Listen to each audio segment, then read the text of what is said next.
Uh-oh. Back at Rogers Place, taking on the Calgary Flames. It's the BOA. It's the Battle of Alberta. 3 games into the season on a Sunday? Sign me up, boys. As the Edmonton Oilers are still searching for their first win of the season. Hello and welcome to Pre-Gamer with Bordzy, brought to you by Sherwood Ford the Giant. Tonight, as you can see on your screen, I am joined by Oilersnation News Director, Jack of all trades, writer of everything, Zach Lang, and new co-host of the DFS report with Brock Sagan. Clap it up, people. It's Zachary Lang. Thank you. Super happy to be here. So much last season, but tell me a little bit about this DFO show, because I tuned in a couple times this week. I play fantasy. Everybody needs this info. You're a darling, Bordzy. Yeah. So Brock Sagan's been doing this show over on the Daily Face-Off YouTube channel for a couple of years now, basically breaking down every single DFS slate. So if you play on DraftKings or FanDuel, Owner's Box, any of the other adjacent daily fantasy websites or applications out there, we basically do a show where we talk about the day's action and the day's games. So it's been a blast. I've been playing DFS for a couple of years, and I've gotten to know Brock over the last few years pretty well too. And they needed another host this year for it, so they wanted to grow it, and they thought, hey, this guy's a total degenerate. Let's get him on the show. I'm like, I am a total degenerate. Let's get on the show. So we've been doing it. It was fun. Last week was our first week. Did 4 shows. We're going to have one tomorrow afternoon as well for the Thanksgiving slate. So Monday to Friday, 5 days a week, 2 p.m. Mountain Standard Time. And the greatest thing is that Brock also does his own charts that are completely free with like player projections, line stacks, power play stacks, matchup numbers, line stats. Like, it's really, really cool to look at, even from, just beyond the gambling space, like kind of the hockey space as a whole. It's a really great way to kind of preview the night's action. And I think it's a match made in heaven with you, because I know you well. You are a graph analytical spreadsheets. You should have seen Zach's fantasy football spreadsheets this season heading into the year. It was incredible. And I tuned in the other day. I couldn't believe the graphs broken down from line 1, line 2, line 3 in every single game. It is all the information you could ever want. But yeah, Zach's going to be with me all night tonight as well, with producer Brett running things behind the scenes. Brett, we have spent pretty much the last 48 hours together straight. I'm not complaining yet. No. Yeah, actually, you're right. Since what, 4 p.m. yesterday, 5 p.m. yesterday? Yeah, damn. Me and Brett came in here to the office all day today, and we've been watching football because we are playing each other in fantasy football. But I just want to check in with everybody in the chat, because I love reading the first comment of the day, and this one today. We're so back. Crazy thought from ML. Try Nurse on a wing for a game or two and see what happens, ? That move kind of sparked a huge improvement for Buff and Burns. Dustin Bufflin and Brent Burns. Swap Dermott to the left side and bring in Stetcher. I laughed so hard when I saw this, and then I sent this to all of my buddies. I'm not going to lie to you. They all responded and said, that's crazy. That can't work. Right? No, we're not going to do that. But Zachary, is that not the perfect encapsulation of what it's been so far 2 games in? Is I'm not panicked. I know you're not panicked. I read a couple of your articles this morning as well. But Oiler fans, we are back, baby. Oh, yeah, it's great. I mean, it didn't even take a period into the Winnipeg game for everybody to be panicking already. Like, it's great. Let's fire the coach. Let's fire the GM. Fire them all. Trade Darnell Nurse. Put him on the wing. I know it's hockey season's back, man. Hockey season is back in full swing. It's disappointing, obviously, to go 0-2 through the first 2 games, but I think you can't overreact to anything in a vacuum like this, right? We need such a larger sample size. And the reality is, Bordzy, is that there's been some pretty significant turnover in this roster. Right? Like there's some significant turnover here, and it's something that every team goes through. And I think for the Oilers, it's something that they're absolutely going through right now. As I wrote about in the day after that went live this morning on Oilersnation.com, if you haven't read it, I think there's a little bit of this well, thank you, Bordzy. At least somebody does. I know my dad's watching. I know he probably read it too. So there's 2 people at least. So I'll take that. I think the Oilers are kind of still reeling from the Cup final loss. You know, like that is a really, really difficult thing to go through. This is now 3 years in a row that the Oilers have been eliminated by the eventual Stanley Cup winner. And, you know, people can sit here, you know, and say things like, oh, they're a weak mental team. Because I saw that was one that was going around the other day. Like the Oilers are the furthest thing from like a weak mental team. I mean, you look at the way that they played through the regular season, the 16-game winning streak, the 8-game winning streak, coming back against Vancouver, Dallas, and the Florida Panthers. You know, like they were down. No, that's not mentally weak. They won 3 games in a row in the Stanley Cup Finals, down 3-0. There's like 2 teams maybe that I think that have ever done that before. They're not a mentally weak team. They just need some time to gel. I was wanting to touch on that a little bit later because I read that in your article. Point to add on to that, watching the game last night in intermission, Kevin Bieksa at one point hopped on the screen and he was talking about how it was hard for him and the Canucks to come down from losing Game 7 of the Stanley Cup Finals back in 2011, whatever that was. The same type of situation the Oilers have been so far. He said all they wanted to do was get back to that spot, but you can't just get there. You do have to get your wins. Before then, you can't. What's the expression? You can't count your chickens before they hatch, something, whatever that is. But I thought it was a good point by Kevin Bieksa, and it will come with time. But Zachary, it's Thanksgiving today. Happy Thanksgiving to you. Hope you got to spend time with friends and family. I'm spending it with the Oilers Nation fam and our chat family in here. Everybody, let me know what you're thankful for. Zach, what are you thankful for? I asked everybody yesterday. Wasn't maybe necessarily Oilers hockey. I said I'm thankful I got to watch football and I get to watch hockey today. That doesn't come very often. Yeah, Bordzy, I think you hit the nail on that one. I'm thankful for all of that. I'm thankful that hockey season is back. Thankful for my friends and family and everybody who continues to support me and support us here at Oilers Nation. Once again, we couldn't do it without you guys that are tuning into this stream right now, that watch, read, react to everything. So thank you, Oilers Nation, because we couldn't do it without y'all. Loyal to Oils in, he says, thankful hockey is back. Cup year. Like seeing all the Cup years back here once again. Surprise, Zach, I thought you were going to say that you are thankful for one Caleb Williams, because dare I say, Caleb Williams, quarterback of Chicago Bears, first overall pick this year, super hyped up. Dare I say, I think he has arrived. I laughed after the first game of the season. I texted you and Brett, both Bears fans, absolutely chirping the shit out of both of you for your quarterback's performance. You lashed out at me, Zachary. You brought in my quarterback into it, but Caleb Williams is looking pretty good right about now. You also had a good stat. Are the Bears making the playoffs this year? Well, they could be, Bordzy. I did dig into this a little bit today. You know, I mean, big numbers guy here, right? So let me pull it up again here really quickly. Oh, we got it right here for you, brother. Oh, beautiful. So in the Super Bowl era, there have been 660 teams who have started their season with a 4-2 or better record, okay? Like the Chicago Bears have now this year. 462 of them, 70%, have made the playoffs. 323 have won at least one playoff game, 48.9%. 110 have made the Super Bowl, 16.7%. 57 have won it. So it's pretty clear that, you know, having a strong start to the season, at the very least, puts you in a position to succeed. Now, can the Chicago Bears make the playoffs? Absolutely. But the Bears are also in, like, the toughest division in football, the NFC North. Now, you know, if you're a Detroit Lions fan, my apologies, my condolences for the loss of Aiden Hutchinson, because that is really ugly. From a Bears perspective, probably helps them a little bit, right? I mean, it's going to be really interesting to see what happens the rest of the year. But Caleb Williams, man, he's him. He's arrived. He is here. He is here. Every single week he's gotten better, and that is the most important thing right there. I saw some other crazy stat. The Bears offense has scored 5 touchdowns in each of the last 2 weeks. And it was the first time that the Bears as a franchise had back-to-back weeks with 5 or more offensive touchdowns since like 1956 or something like that. Like, stupid. It's stupid. But he's here, he's him, and we are back. Yeah, you said Caleb Williams has arrived. Shout out me and the Patriots. Drake May arrived today. We're not going to talk football forever. I also see Flames Nation is in the chat talking some early shit. Like that. Let's remember this. Let's 3-0 loading.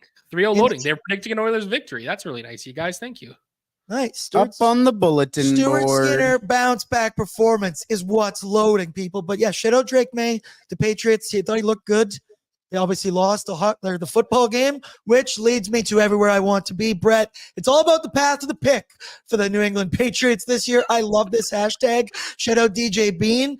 I said we've been the best at winning for 20 years. We're about to be the best at losing. God. First overall is coming my way. That's enough football talk. We'll do it right there. Also noted, I am beating Brett in fantasy football right now. But let's talk some puck here, because last night, incredibly disappointing. I said it was the perfect get-right spot. You're taking on the lowly Chicago Blackhawks. Granted, they don't look that lowly so far this year. Second worst record last year. Second night of a back-to-back. They're on the road. Oilers, after the 6-0 shutout in Game 1, you knew they would be highly motivated. They need to show up and show out. Now, the Oilers did look better, but they did look sloppy, a little rusty, still going, but it was better. They had a number of chances, especially in the first period, Zach. Like Derek Ryan had one in front of the net. Corey Perry had one in front of the net. There were good saves made, but it just felt like they were a little bit snake bitten. I did like what I saw from Jeff Skinner and Viktor Arvidsson in last night's game compared to Game 1. I'm about to be Arvidsson's biggest fan. I might have to drop Brett Kulak as my guy. No, I can't do that. I'm loyal. The fourth line was absolutely buzzing out there for the Edmonton Oilers, which was apparent. Corey Perry gets the first goal of the season. I want to ask you, though, it's the Edmonton Oilers. You think Oilers, you think offense. The offense is bound to come eventually. I mean, they outshot the Hawks 38-20 in that game last night, and we're not all about analytics here. But when we lose, I go to the deserve to win-o-meter, and it was 64% in the Oilers' favor. The Edmonton Oilers have deserved to win 2 games. They've played well enough. And I mean, the biggest issue, again, is the fact that they just haven't scored yet. As a whole, they're shooting 2.94%. For those of you counting at home, that is the worst in the entire NHL by almost a full percentage point right now. The Edmonton Oilers are not going to shoot 2.94% for the rest of the season. That's the beauty of it. It's just not going to happen. I mean, this is a team who has consistently shot 10, 12, 13, 14% historically. So it's going to come for the Edmonton Oilers, and I don't think there's a better time for it than right now. You know, it's funny, Bordzy, because everybody makes the parallels to last season, right? Everybody's talking about it. Well, you know, look at what happened last year. The Edmonton Oilers, they were terrible early. They had to fire the coach. We all know the song and dance, right? First 2 games of the year, for those of you who've forgotten, were against the Vancouver Canucks. The Oilers got outscored something like 12-4 in those games. The third game of the Oilers season was against the Nashville Predators.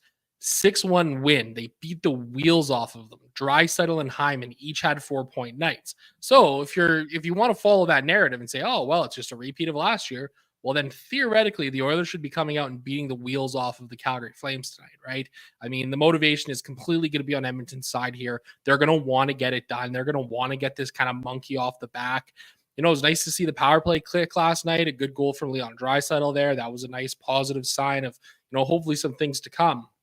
They just got to get off the schneid, and they're on the schneid right now, and they'll get off of it soon enough. And they're not going to have the same start that they did last year where, you know, a month from now, we're still going to be here like with our hair on fire. This team's too good for that to happen again. And especially if you're talking offense, that will come. We know it. We've seen it way too consistently with this team. Defense, it is a little bit of a different story because there has been a lot of that roster turnover that you mentioned off the hop, and we will continue to get into that. But tonight, Stuart Skinner gets back in the crease. He did not play last night as it was Calvin Pickard getting the start against the Hawks. And similar to Game 1, goaltending was not great last night. Skinner had a .615 save percentage Game 1. Pickard had .750 last night as he allowed 5 goals on 20 shots. 2 games into the year, the boys have allowed 11 goals against, and you only have 2 goals for. Don't take a genius to tell you that that's not a recipe for success, but there's been those changes on the defensive side of the puck.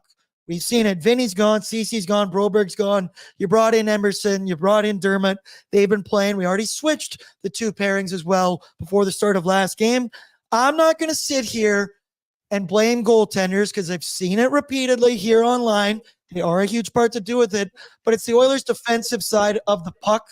It's going to need to improve, and Zach, it will improve with time. You just need experience, minutes together. Nobby's maybe got to tinker with some of these pairings. Let's all remember, Hashtag in Nobby we trust last year. That guy was batting 1,000% in the NHL playoffs when it came to coaching decisions. Are you worried defensively so far? What are your thoughts, Ben, about the D-core 2 games in?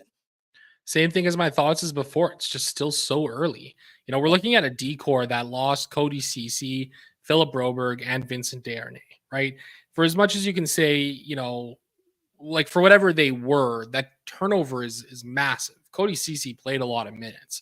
Vincent Desharnais played a lot of minutes. Philip Broberg really came on in the Stanley Cup Finals, Western Conference Finals. I mean, he was playing a big role, and it looked like Broberg was going to be an important part of that blue line this year. So 3 completely new guys coming in, and yes, I do count Troy Stecher as one of those completely new guys. I know that the Oilers acquired him last year. He only played 7 games down the stretch. Wasn't with him at all in the playoffs because of the surgery that he had to have the cyst removed from his ankle. So, it's huge turnover, and they got to find some chemistry. They got to gel as defensive pairings here. The great thing is Bouchard and Ekholm, they look great so far, right? And I don't even think that like either of the other pairings have necessarily looked bad.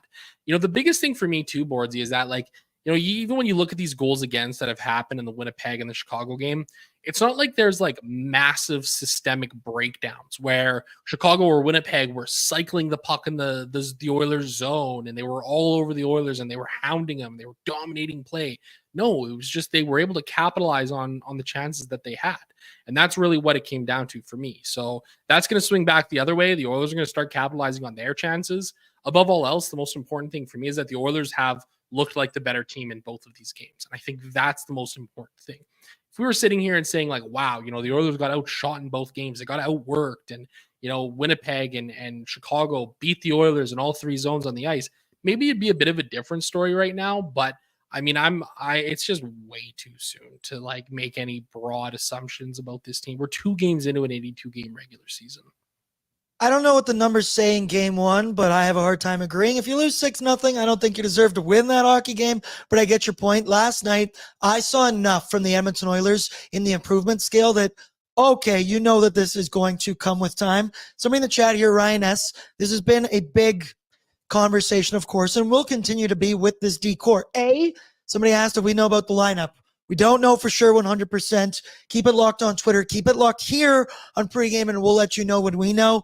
Second night of a back-to-backs. Oilers weren't on the ice this morning, so we will all get that info together probably when Tony Broer lets us all know. But Ryan S. is in here. He said maybe they should try Stecher. That's been a big debate, obviously.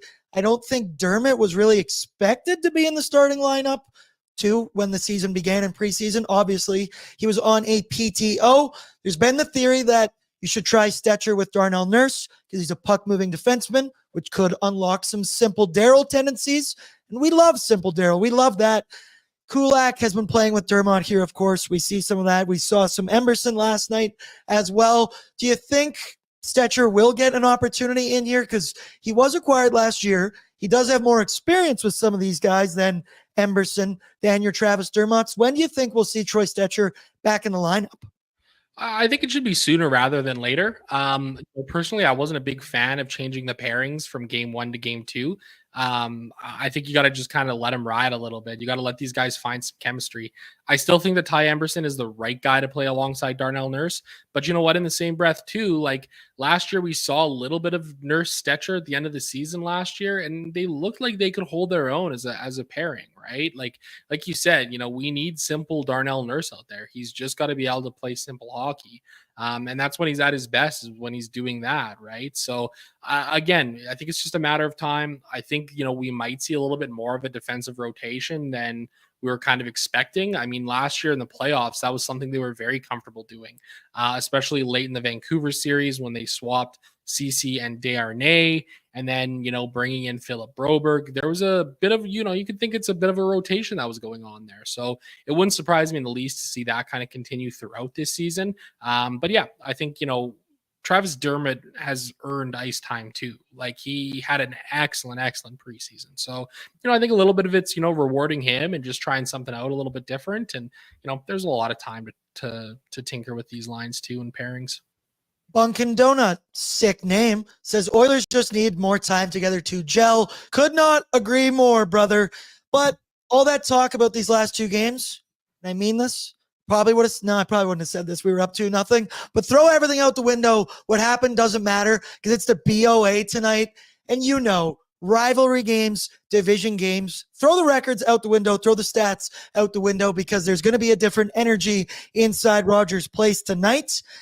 And Zach, the Flames are looking good right now. It's only 2 games because everyone expected the Oilers to be 0-2 and the Flames 2-0. They have 12 goals in their first 2 games. The Oilers, as we mentioned, have 11 goals against. A lot was made of the Flames last year at the trade deadline, right? They're fully in a rebuild.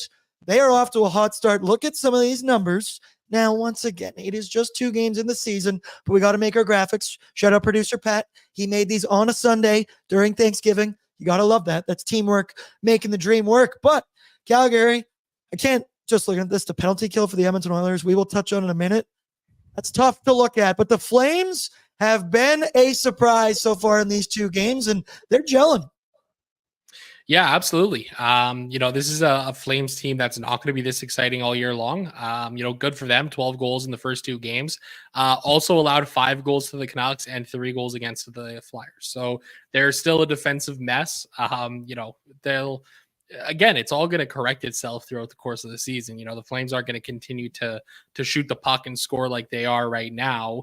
It's just a simple matter of fact, right? So, no better time right now than for the ship to start to right itself and the Oilers to have a big blowout victory and the Flames to kind of come back down to earth a little bit. But you know what? I think they're going to be an exciting team at the very least this season. Like, I think they're going to be a team that, a lot of young players, they're looking to get Huberdeau back up and running.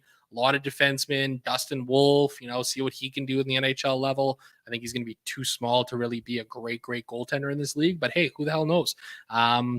Maybe the Flames are secretly nasty this year. Who knows? I mean, it's still too early to say.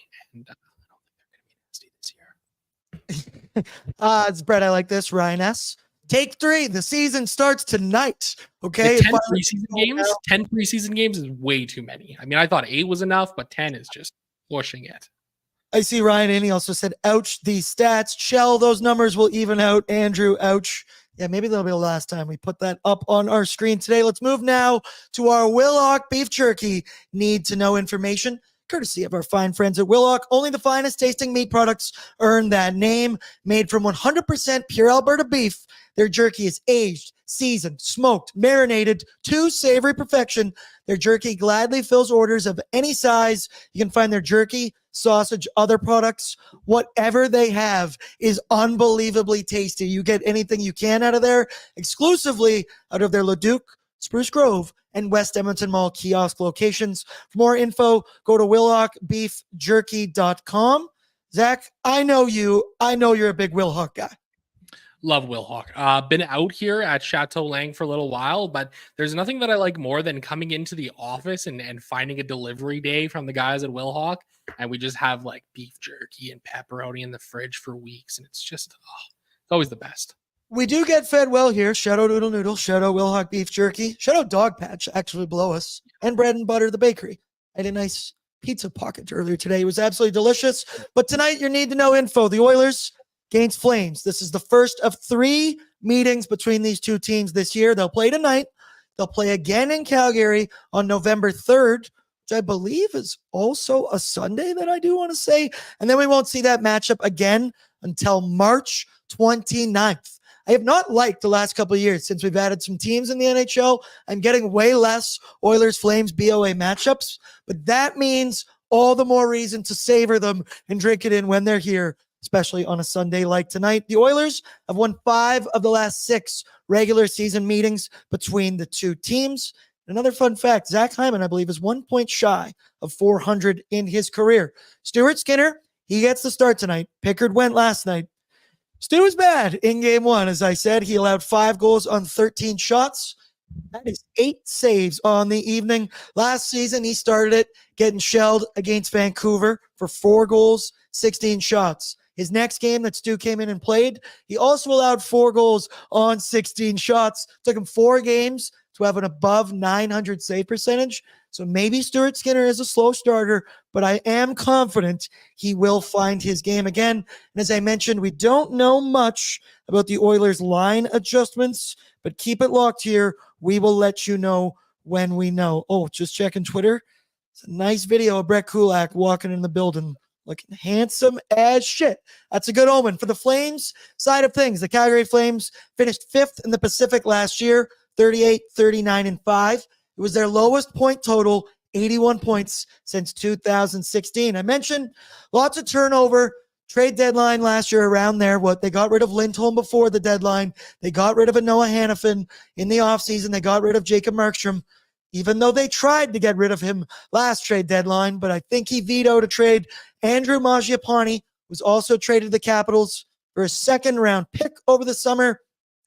Craig Conroy did his best to bring in some talent. Anthony Mantha, he's in on a one-year deal. Ryan Lomberg, Cup champ with the Florida Panthers, will forever be an enemy of mine now, especially as he dons that red jersey. And Tyson Barrie, I don't know if he's actually going to play tonight, but he is a Calgary Flame. Jake Bean, another guy. In Calgary, it's only 2 games, but they're the second highest scoring team in the West. As you mentioned, they beat the Canucks 5-4 in overtime, their season opener, 6-3 against the Flyers last night. And Jonathan Huberdeau, it's only 2 games. We'll see if this can continue, but he has 5 points over these 2 games, which apparently is the best start of his career. 3 goals, 2 assists.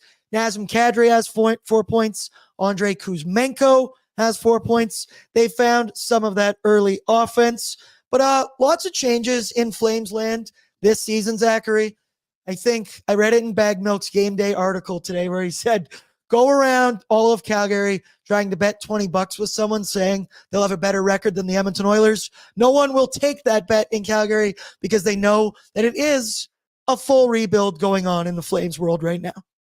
Yeah, it really is. And again, you take a look at that lineup that they got right now. Their forward group, Samuel Honzek, young guy, top line. Connor Zary, young guy, second line. Martin Pospisil, young guy, third line. Fourth line, Justin Kirkland, Adam Klapka, young guys. Same thing on their blue line too. It's just a lot of really young, really fresh players. And, it's nice to see, I guess, in one sense of the term, the Flames trying to kind of do this on the fly a little bit instead of going for the true deep rebuild.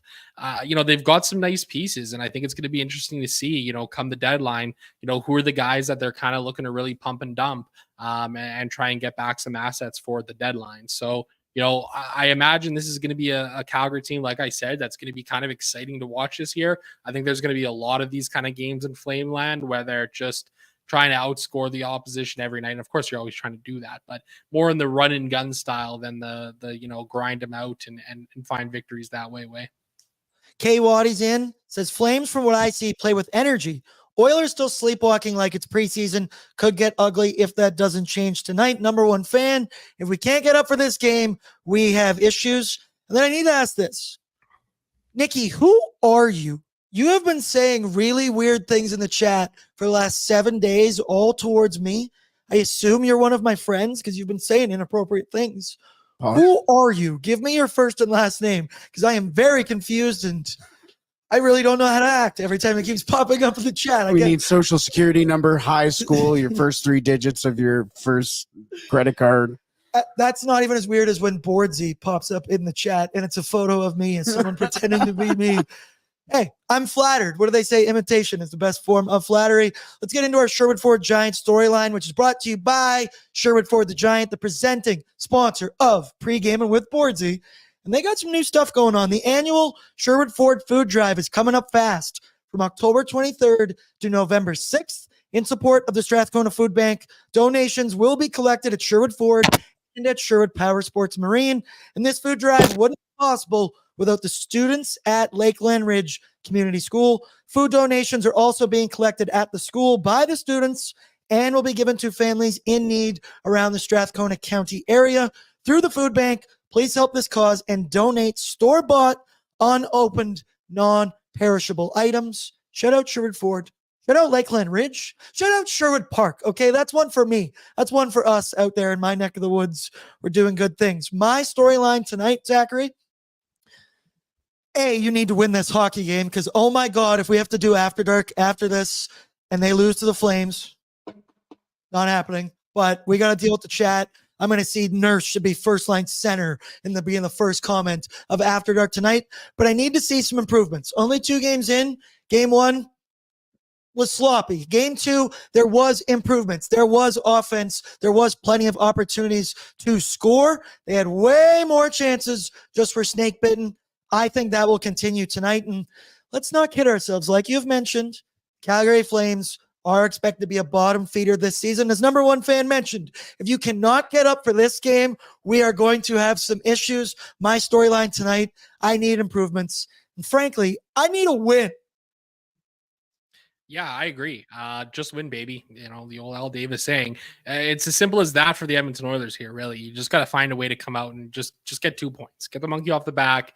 You know, personally, I would love to see a huge offensive game where you're getting a lot of guys involved offensively, especially in that top 6, because they kind of need the confidence right now, right? I mean, we're sitting at a point where there's definitely some low kind of vibes hanging around the Oilers right now. It's not a whole lot of fun, right? So got to find a way to get up for this game, find a way to get some offense going, find a way to kill a damn penalty, find a way to score on the power play, you know, do the little things right, and everything else is going to come their way. Yeah, if you look in the chat, what Nikki now said after that also now makes me uncomfortable once again. No, I am not giving those out. Might need a timeout here, Brett. Might need a timeout here soon. Sam squatches in, says Nurse is a forward. Maybe. No, we're not doing that. Sergeant Battle, you got it right. Hashtag Nurse for Norris. Let's move, and we're going to take a look at the projected Edmonton Oilers lineup. As I mentioned, we don't have any news.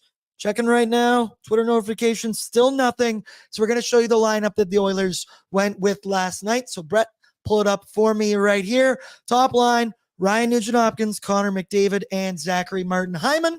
The children's book author, Jeff Skinner, with Leon Draisaitl and Viktor Arvidsson, who I am loving 2 games into the season. Matthias Janmark with Rico and Brown. Fourth line, Vasily Podkolzin and Derek Ryan and Corey Perry, who have looked pretty good so far in limited ice time. On the D side, once again, this was last night. Matthias Ekholm with Evan Bouchard, Darnell Nurse with Travis Dermott, Brett Kulak was with Ty Emberson. So, Zach, I want to talk about the top line to start things off, because I know if you can read them, and we'll get into them later for Bet365 at Bordzy's Bankroll, you've got a little McDavid written behind you over your shoulder there. He is featured in Bordzy's Bankroll, because frankly, we're not going 3 games without a multi-point night for one Connor McDavid. But that trio, they have no points 5v5 through the first 2 games. Game 1, we saw in the third period, they even line blended. Nuge and Draisaitl switched. They haven't produced, but let's be honest, the whole team hasn't really produced. They had chances in that last game. I believe that this squad will go. There was lots of people in After Dark last night were already saying Jeff Skinner should maybe try up on that top line. I'm not doing that. I'm not doubting these 3 guys. They are, one of the most consistent trios in the NHL over the last couple of years. While consistent, they're one of the most productive trios in the NHL over the last couple of years. It's a matter of time before they get going. I also like Zach Hyman for an anytime goal this evening. This first line tonight, Zach, I think they're going to pounce. Yeah, I think so too. You know, last year they were one of the best lines, if not the best line in the entire NHL. I've said it before, maybe one of the best lines that the NHL's seen in a very, very, very long time. They're going to find their way. Like, it's just a matter of time until they really start to click offensively and they start going in. I mean, you know, Zach Hyman had that great chance early on against Chicago, just couldn't find a way to get the puck in. You know, Leon Draisaitl, obviously he's second line, but he hits the post, and I think the second period too. Like, the Oilers were right there. They're getting their chances. They're getting their looks. Again, it's just kind of going to be a matter of time here until they start to go in for these guys. And they're too good to like not have the puck going in for them on a regular basis. So yeah, it's only a matter of time. And I think tonight's the night where, you know, you really need to start to see that offense come out from these guys. Fighting Amish, just Hyman will get one tonight. We like that final buzzer. Somebody better pounce. I know that's a strong point. Don't really care who it is. Your new stepdad, Kulak on hat trick watch. Not going to say the next part of it. Bold strategy, Cotton. Let's see how that one plays out for him. But I mentioned Jeff Skinner, and who said here, Maynard. Yes, I agree completely. No chance Skinner deserved to be moved up, get a grip. I agree. I thought that second line, speaking of Jeff Skinner, was better last night. I'm going to be Arvidsson's biggest fan all season. I just like the way he plays. He's hungry. He's aggressive on the forecheck. Got a good hockey sense. I thought last night I saw some chemistry with him and Leon Draisaitl, especially in the first period. Kind of crisscrossing, bobbing and weaving. Yes, Zachary. Jeff Skinner on the first line with Connor McDavid and Zach Hyman, according to our friend Bob Stauffer. Ryan Nugent-Hopkins with Leon Draisaitl and Viktor Arvidsson. Podkolzin, Henrik Brown on the third line. Janmark, Perry, Ryan on the fourth line. That's the beauty of doing the postgame show. That's nice timing because we were literally just talking about that. So the one switch we've got, Jeff Skinner moving up, a natural sniper. We have Podkolzin's on the third line as well. Janmark goes down to the fourth.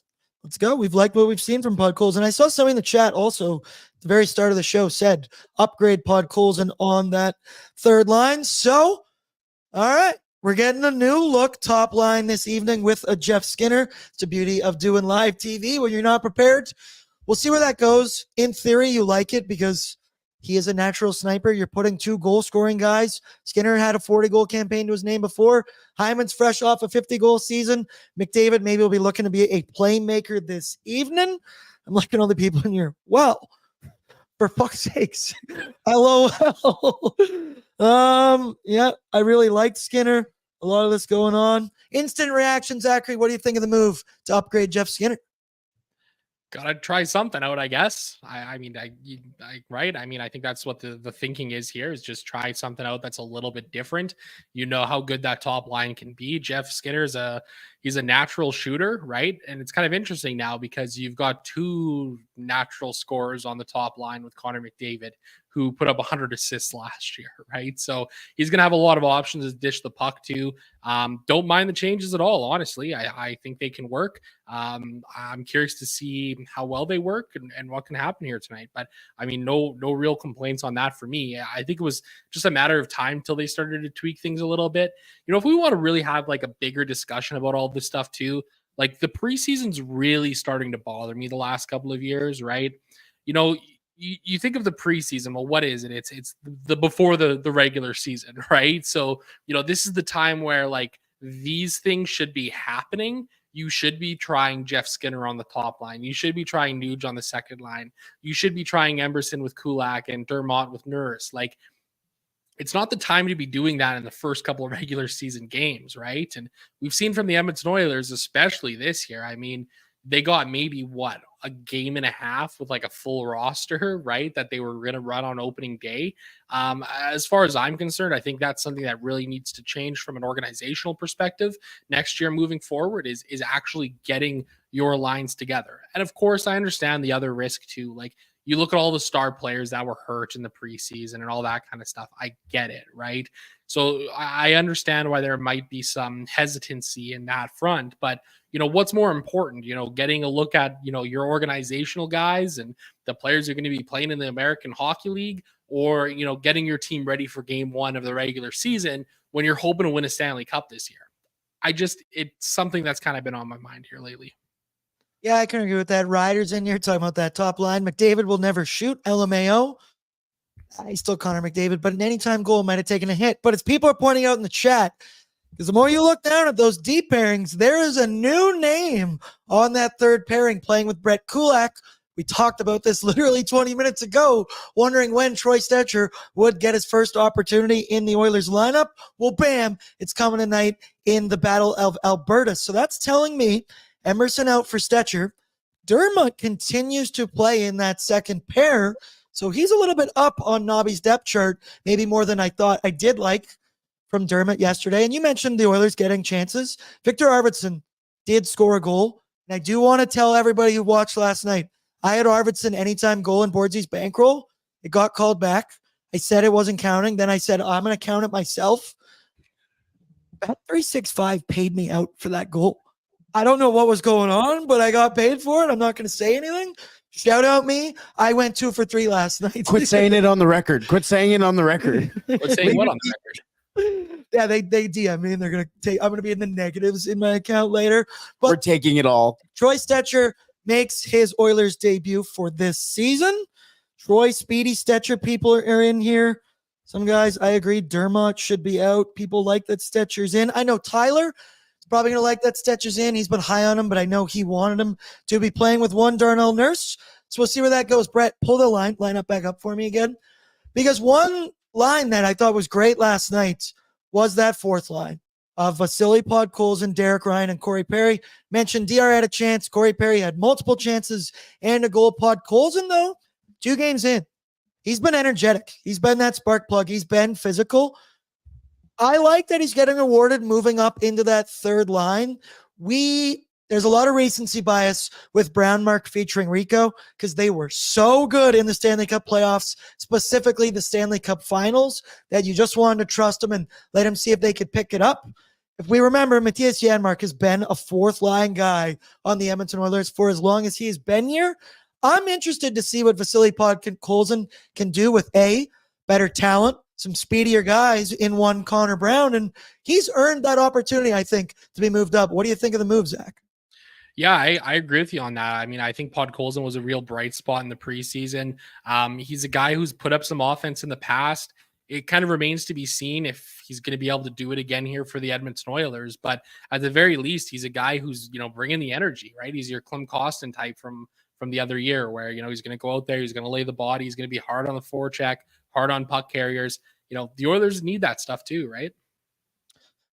Did you see last night Klim Kostin, left hand hook jab, Frank Petrano right in the jaw, dropped him so fast. That was so sick. I want Vasily Podkolzin to try some of that shit tonight. Yeah, it was great. I loved to see that, right? I mean, that's what made Kostin a fan favorite here in Edmonton for so long. Even though so long was only like a year, which is crazy. It's a lot longer. Hey, and he's a fan favorite because he's the only guy I know that wore his own jersey in the stands. That's such a sick move. Excuse me? Yes. Bug in my throat. Let's move now. The starting goaltender report brought to you by Sherwood Power Sports Marine. Hit the trails this winter and the waves next summer. As fellow hockey fans, the team at Sherwood Power Sports Marine are helping Oilersnation fans gear up. They're home of an ATV for $50 bi-weekly or cruise the open water next summer for $105 bi-weekly. Sherwood Power Sports Marine are hockey fans, helping hockey fans get ready for their next adventure with motorcycles, quads, e-bikes, and boats. So tonight, as I mentioned, Stuart Skinner is going to be back in. Let's take a look at the tail of the tape here on your screen. Stuart Skinner versus Dan Vladar. It's a battle of who sucks less when you look at these stats right here. And Dan Vladar technically sucks less. He has 1 win on the season, 487 goals against, 729 save percentage. Both of these are brutal. I don't even like that I made Pat have to type these numbers up for one Stuart Skinner. I'm not freaking out. I'm not panicking. Thoughts on Stuart Skinner? He's going to bounce back. I mentioned he's the hometown boy. I like that Calvin Pickard played last night. I wanted him to get in there. First 2 games, they each get in, get their feet wet, see some rubber, make some saves. And while it didn't go great for Picks last night, Stuart Skinner's your starter. He's the hometown boy. He's been watching the BOA his whole life. You think these things just mean a little bit more to him. He wants to have a good performance on home ice tonight. Yeah, 100%. I mean, I don't know if you listened to his post gamer from the Winnipeg game. It was like hard to listen to. Like he was very, very, very, very hard on himself. So, this is somebody who wears his heart on his sleeve. He's somebody who's going to want to rebound, just like you said. I have no doubt that he is like the starting goaltender and the guy for the Edmonton Oilers now and into the future. Again, it's growing pains for everybody right now. It's some early season jitters, some trying to shake off the cobwebs of last night, the last playoff run in the Stanley Cup Finals. They'll find their way eventually. It just might take a little bit longer right now. Dan Vladar, he's going to be in the crease away from the Edmonton Oilers. Crease was a weird way to say that. This man is so beatable. Granted, I said this last night about Peter Mrazek. Nothing to really write home about, but as we've seen, the Edmonton Oilers tend to get goalied. I also looked these numbers up, and I was a little stunned. Vladar is 2-1-0 against the Oil. He's got a .916 save percentage, .269 goals against average. I don't want to get goalied again, but that fear is in the back of my mind as I say those numbers. Let's move now to the Greta Bar Yeg away lineup for the Calgary Flames. brought to you by Greta Bar Yeg and our season kickoff party, which is this upcoming Thursday, October 17th, because the season is here. And what better way to kick it off than with the Oilers Nation team down at Greta? It's all going down next Thursday, October 17th, presented by our friends at Alberta Blue Cross. Doors open at 4 p.m. You know what we do here. Tickets are going fast. Hit up nationgear.ca before they're gone. We're going to have it all. Prizes, trivia, games, giveaways, drinks, free game cards. You can challenge me to Mario Kart. Tyler, the football game. Brett, what's your favorite game to play at Greta?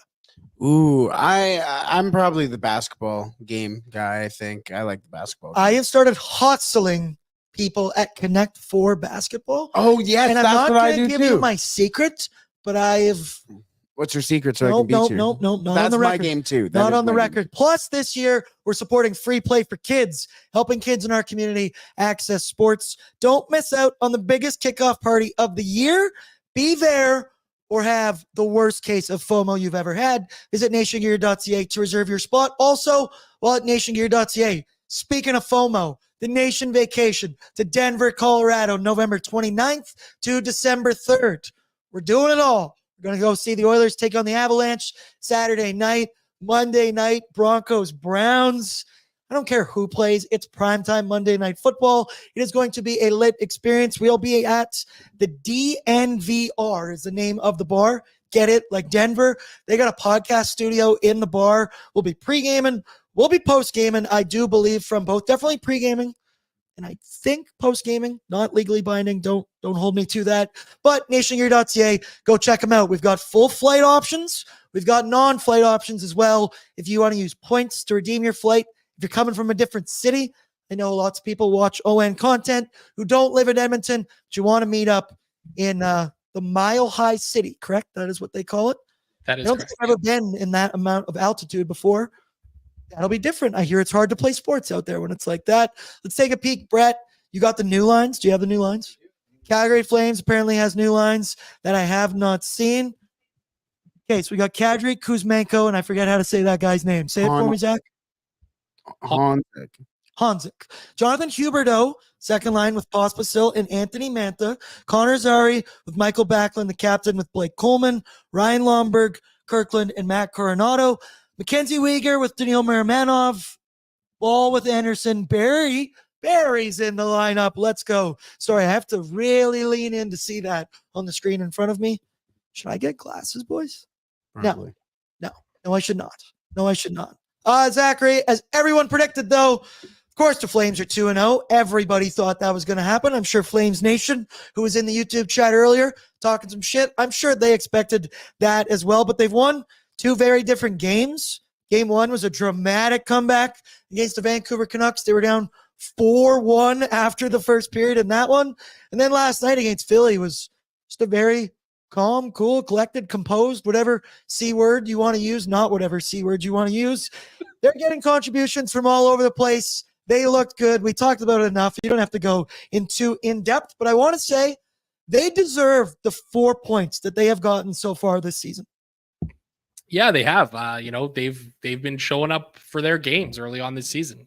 It's not something we can say about the Edmonton Oilers, of course, but again, it's what you're going to see from the Flames. I think this is a team that's going to be hungry to kind of prove everybody wrong, that everybody's writing them off and that sort of a thing. So yeah, they're going to come out hungry, and I think every team's going to come out hungry, especially against the Oilers this year, right?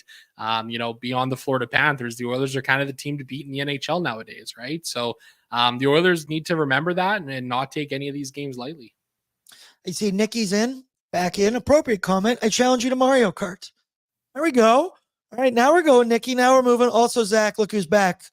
Cody Cece's back. Hey. Back. He says he misses his team. I've yet to see Calvin Pickard in the chat. Saw Vander Kane back in the chat last night, so that was good to see. One thing I want to talk about did you catch any of the Flames game last night? And we all follow Hockey Fights. Shout out Nation Dan. He runs that whole site. That Instagram account is fantastic. They have more Instagram followers than 5 NHL teams now. The list just continues to rise. But there was a weird thing in the game last night, and it's not to do with the Flames. It was the Flyers. So Pospisil laid out Jamie Drysdale in center ice because he was trying to play a puck, bat it down, and then he got steamrolled. Clean hit, clean as day, not even bad. Draisaitl just kind of popped back up. And all of a sudden, was it Tyson Forrester came flying in, ripped his gloves off, tried fighting Pospisil, which is a little weird. I get it in the moment. You're trying to defend your guy. It also happened later in the game where Blake Coleman laid out once again, Jamie Drysdale, and then it was Joel Farabee came in flying, trying to fight him. I understand emotion. I understand all this. But just let me vent. It's starting to annoy me when there's such clean hits going on. And then some dude just goes, I got to defend his honor and I got to go out there and drop the gloves immediately. And I love fighting. I love seeing it. I don't even know what point I want to make. I just watched it yesterday and I was like, man, that's so lame. Like, just Drysdale popped right back up both times, went right back over the puck. I don't know. What do you think about those hits? Yeah, I thought it was fine. I mean, I saw the one clip of the Flames player catching the guy at the blue line, and then the Flyer guy comes in and he's like ready to go, like drops his gloves, and the Flames player just looks at him. He's like, "What?" He just like skates into the bench. It's like, it's funny because the Flyer, like, you look like a clown doing it. You know what I mean? Like, you're out there, you're throwing your gloves down. All of a sudden, you're Dion Phaneuf and tripping backwards over his stick, right? I mean, it's hilarious, right? If nobody knows what I'm talking about, just Google that or just go to YouTube and Dion Phaneuf falling. It's hilarious clip. I don't know. I don't like it. It's like Nikki just said in here. I don't like a fight after a clean hit. Like you said, you just kind of look like a clown. I get it. It's happening so fast. There's so much going on. You want to defend your guy and there's emotion, but let clean hits be clean hits. Okay. Just let them stand.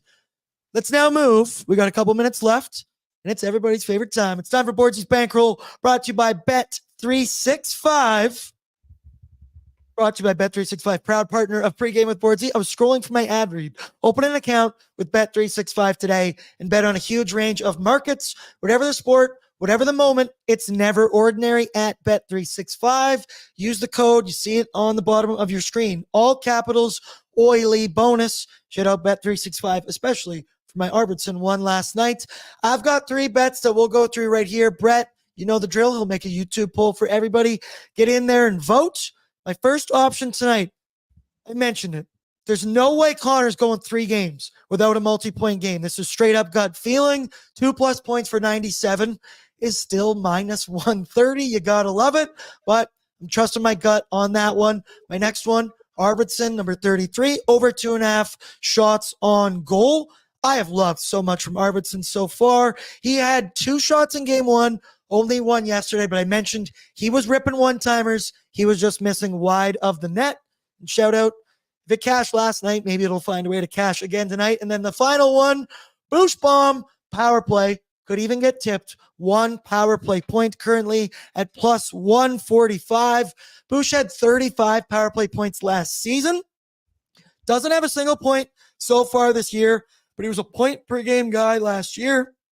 I expect the Oilers' power play looked better yesterday, partially because they got more opportunities. Only 1 in game 1, but I think Boosh gets on the score sheet tonight, expecting that to get fixed. Zach will start.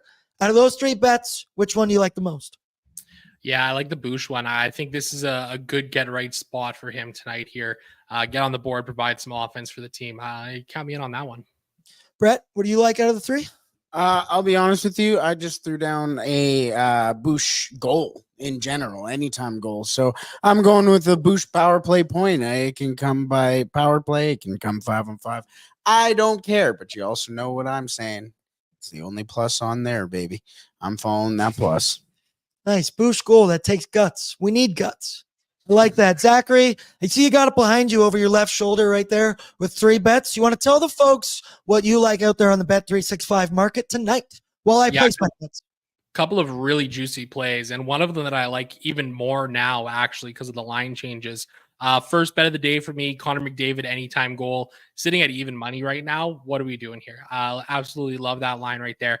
Jeff Skinner, over 2.5 shots, plus 115. This is a guy who shoots the puck a lot in general, and he's been doing so already this year as I lose the screen that I had where it was talking about this. So just give me 1 second as I kind of ramble on here and find this statistic that I am wanting to share with everybody here on this fine day. I'm almost there, Bordzy. I am almost there. You're doing great. You're doing great, sweetie. I'll cover for you. Boom. Now you're ready to go again. Here you go. 6 shots in the first 2 games, 15 shot attempts for Jeff Skinner. So this is a guy who is firing the puck a lot, hasn't hit the net a lot, I think he'll do so tonight. And then good little same game parlay here. Edmonton Oilers on the money line. Connor McDavid over 1.5 points. We are sitting at plus 105. Love it.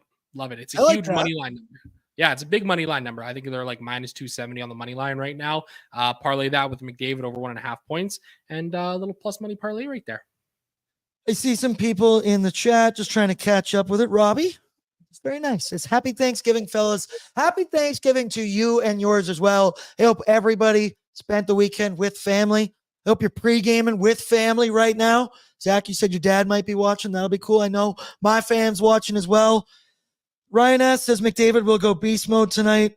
Fighting Amish said, Bordzy, are you ever going to have DJ Bean on pre-gaming?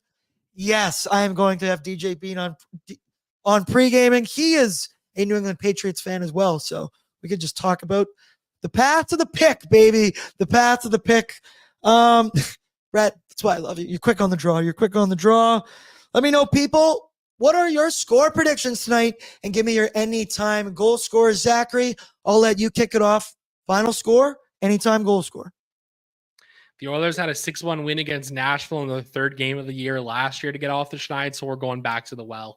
6-1 victory for the Edmonton Oilers, and one of my bets of the day, Connor McDavid. I would love an absolute ass-kicking tonight. Brett, what are you looking at? What are you guessing? I also think it's an ass-kicking. It is a 6-1 W for Edmonton with, I already said Boosh, but I was trying to look for a Vasily Podkolzin prop. So I think Vasily Podkolzin gets a goal, which I think is the third game in a row. That is. He's your new Vincent Desharnais. I'm going to say 5-2 for the Edmonton Oilers. Stuart Skinner allows 2. Hopefully his save percentage is above 900 and we can get that fixed accordingly right now. I don't want to look at that starting goaltender graphic with numbers like that because last year it took a minute for him to get back above 900. I'm going to say 5-2. And Connor McDavid's going to score a goal. I also think Zach Hyman could get on the board. People in the chat, Ryan S., 3-2 Oilers, Crippled Zombie, 7-2 Oilers, Mr. Burns, nice, 5-2 Oilers. Tristan said 97-0 for the Oilers. Going to look like NHL slap shot. Bing, bang, boom. Ekholm goal, 4-2 Hyman. It's going to be a good time. All right, everybody, we will be live here once again right after the game for Oilersnation After Dark. Myself, Zachary Lang, Brett Holden, of course, holding it down. And then remember tomorrow, no Oilers Nation every day because I've worked all weekend and I don't want to have to do another show. My Thanksgiving stuff is going to be tomorrow as well. I love you all. Big shout out to our sponsor, Sherwood Ford the Giant, for being our presenting sponsor. Sherwood Power Sports Marine, Greta Bar Yeg, Bet365, Wilhock Beef Jerky. And I forgot to mention, shout out Odd Company, because we got Nation Beer. It's also back. We at Oilers Nation pumped to partner with Odd Company. Take a look at this can. It looks almost as good as it tastes. Nation Everyday Lager is coming soon to cans and taps near you. Perfect for the big game or your go-to lager whenever you need it. Nation Beer Everyday Lager. And as well, tonight, get a beer in you. You want some food as well? I highly recommend. Go check out Oodle Noodle. Get some delivery. Maybe get some takeout. Oodle Noodle. It's so good. I'm pretty sure I've officially had every single thing on the menu. I don't have a single complaint. We love Oodle Noodle here. And I love you all. Good luck out there on the Bet365 Battlegrounds. Hopefully you all make some coin. And the next time you see my face, I have a smile on it because we're breaking down an Edmonton Oilers W. See you in a couple hours.